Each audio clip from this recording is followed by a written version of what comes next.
You're listening to the Agent Survival Guide podcast, a podcast for today's insurance agents. Informing, educating, empowering, improving the way you do business in an industry that's anything but static. In today's episode, if you have anxiety, well, you are in great company. I've mentioned it before here on the podcast. I have dealt with anxiety for most of my life, and over the years, I've learned a few things. So today, I thought I would share 7 things I have learned. Because here's the thing, unchecked anxiety can manifest its way into our actions. It is a sneaky beast that edges its way into our brains, affecting the way we present ourselves to others if we're not careful. And for insurance agents, that can include how we present ourselves to our clients in the field, how we handle sales appointments, and what happens during those meetings. Now, do we have control over all of those things? No. And we might want control of those factors. That's human. But while we don't have control over every factor during an appointment, we do have control over ourselves. And that is where we're going to focus on here today.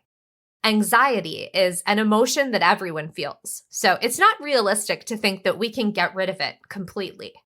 But for the feelings that hold us back from doing things we really want to do, we can think around it, work through it, and overcome it. So let's take a look at what we can do instead.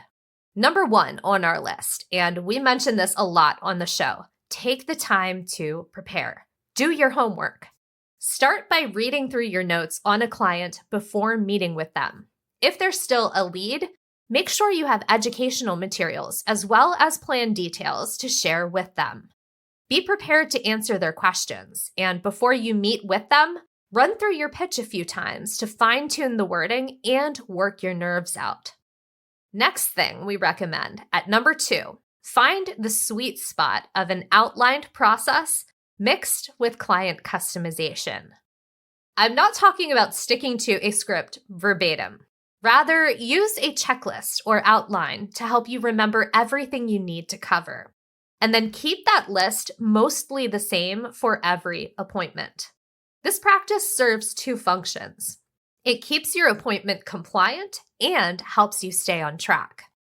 For agents selling Medicare Advantage and Medicare Part D especially, there's a lot to cover during your sales appointments. With a checklist, you'll be able to work through what you want to cover and make sure the information is relegated in an order that makes sense. For example, when talking about Medicare, it's wise to explain original Medicare first, then build on that foundation by explaining Medicare Supplement, followed by Medicare Advantage. Here at Ritter, we actually have a compliance sales checklist for Medicare Advantage and PDP sales. We will be linking to that PDF in our notes, so you don't even have to do the work of creating your own list. You can concentrate on walking your client through the process. And quick note on that PDF. It is located on our Ritter Docs site, so you will need a free ritterim.com account, and you'll need to be logged in to view that checklist. Number 3, understand what you're selling. It is tough to sell a product if you can't properly explain it, and people can and will pick up on that. This means learning the ins and outs of Original Medicare and how it pairs with Medicare Supplement.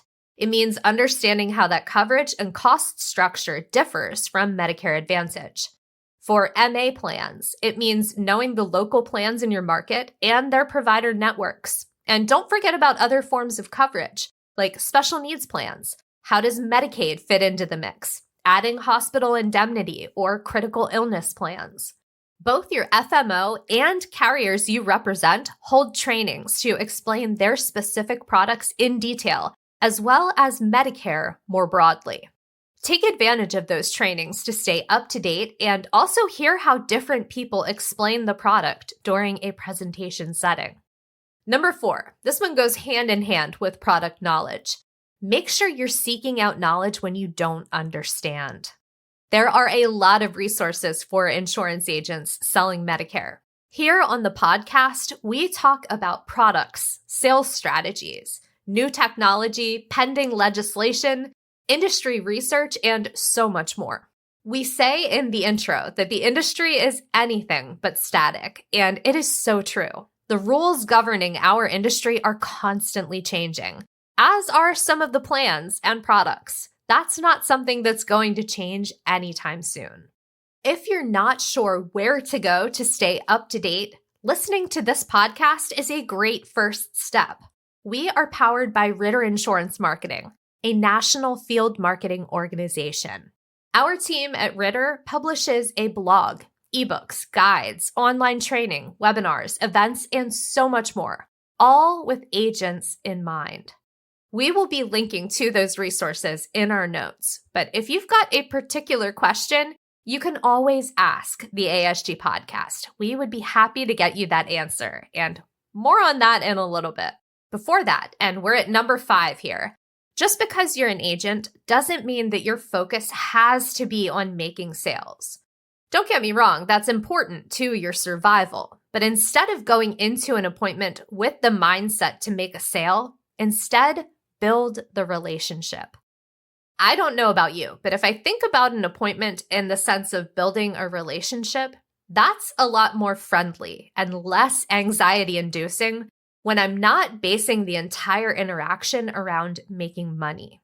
Have a conversation. Get to know your clients. Learn things about them. Build rapport. In addition to taking the pressure and anxiety out of the situation, it's also how you position yourself as their trusted advisor. Be human. Your clients will appreciate it. Moving on to number 6, believe in yourself. I could recite a few inspirational quotes here from a wide variety of public figures, but this is just one of those truths in life. If you don't believe in yourself, who will? Know your own worth and project confidence, even if you don't feel it, because some days you won't. Everybody has those days. A lot of people call this faking it till you make it, which is both an unfortunate and misleading name for this strategy. It's not about pretending to be a different person.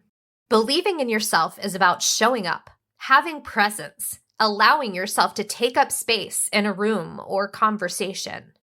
Remember, when you sit down with your clients, you're the one with the knowledge of the industry. It's okay to act like it and have confidence in that knowledge.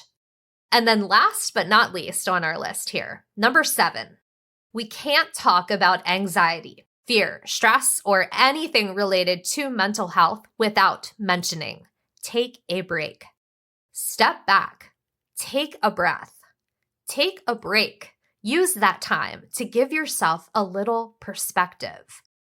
It's hard to work efficiently if your tank is empty. And if you've got others that rely on you, you can't pour anything into them if you have limited energy to give.